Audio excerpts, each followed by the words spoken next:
There are moments when the fog of propaganda and political theater is pierced by a single, decisive action. Today is one of those days.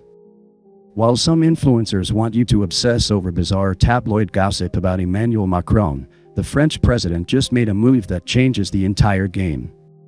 In a stunning announcement, he has declared France's intention to officially recognize a Palestinian state, and in doing so, he has exposed the profound weakness and lack of sovereignty at the heart of American foreign policy.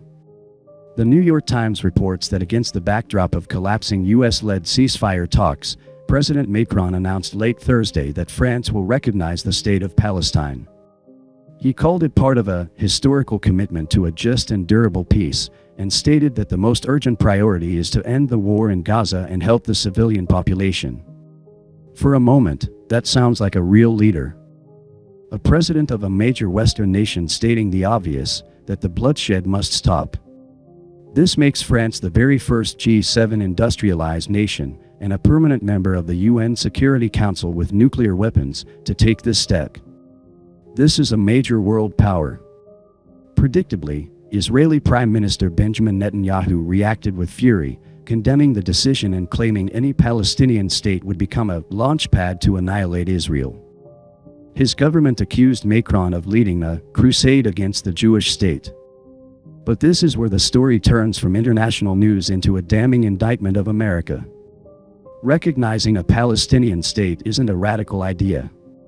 It has been the official, stated policy of every single American president, Democrat and Republican, for over 70 years, going all the way back to the 1947 Partition Plan. Even President Trump's signature Abraham Accords rely on the future promise of a Palestinian state to bring in countries like Saudi Arabia. So, the policy has always been there. The ambition has always been there. But it was the president of France, a declining power, a nation whose military was shattered decades ago, who had the courage to do it first. So, what gives? Israel is prosecuting a war that our own government has, at times, opposed. From Bill Clinton to George W. Bush to today, every U.S. president has privately seethed at Netanyahu's intransigence. How can France have a more independent foreign policy on this issue than the United States, when Israel owes its very existence to us, not to them? This is where the other, stranger part of this story clicks into place.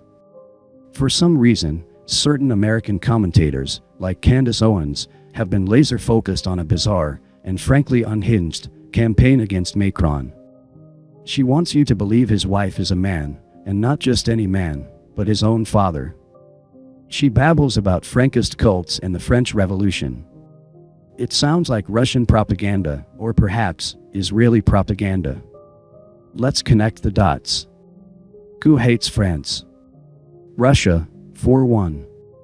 France is Russia's mortal enemy in Africa, where the Wagner Group is overthrowing French allied governments to seize resources.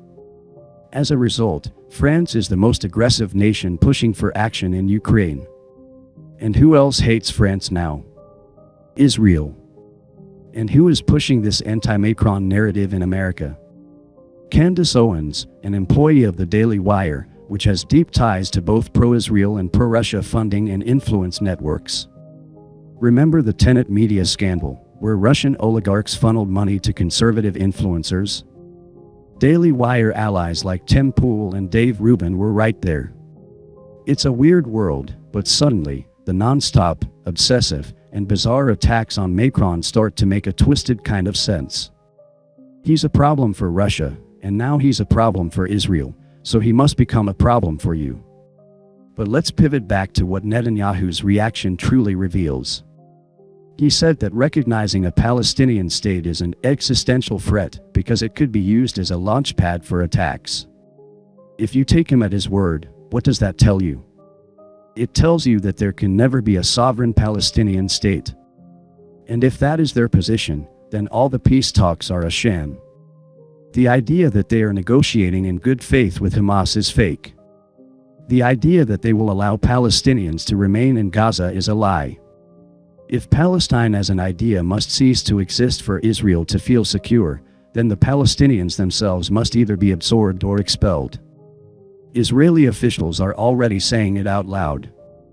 They are demanding the immediate annexation of the West Bank before more countries follow France's lead and build international pressure. They are being forced to accelerate their long-term plan. For 25 years, the peace process has been a lie, a way to string the world along while they defeated their enemies one by one. The plan was always to defeat Hamas, defeat Hezbollah, defeat Iran, and then expel the Palestinians when no one was left to stop them. France has just thrown a wrench in their timeline. Remember the reports that Miriam Adelson gave Trump $100 million in exchange for a promise to recognize the annexation of the West Bank? At the time, it was dismissed as a left-wing rumor. Now, it looks like the absolute truth. The plan has been in motion for years. October 7th was just the pretext they needed to put the final phase into action. They think they can get a buy one get one free deal. They get to decimate Gaza, and they get to devour the West Bank too. When all is said and done, they will have expanded their territory to include the Gaza Strip, the West Bank, the Golan Heights, and southern Lebanon. They will have neutralized all of their regional enemies. And what does this have to do with us? We are paying for it. We are supplying the money and the weapons. Our global reputation is dying for it. And we are shielding them from all consequences. This isn't an alliance, it is a hostile takeover. And a foreign leader, Emmanuel Macron, just held up a mirror to our own national humiliation.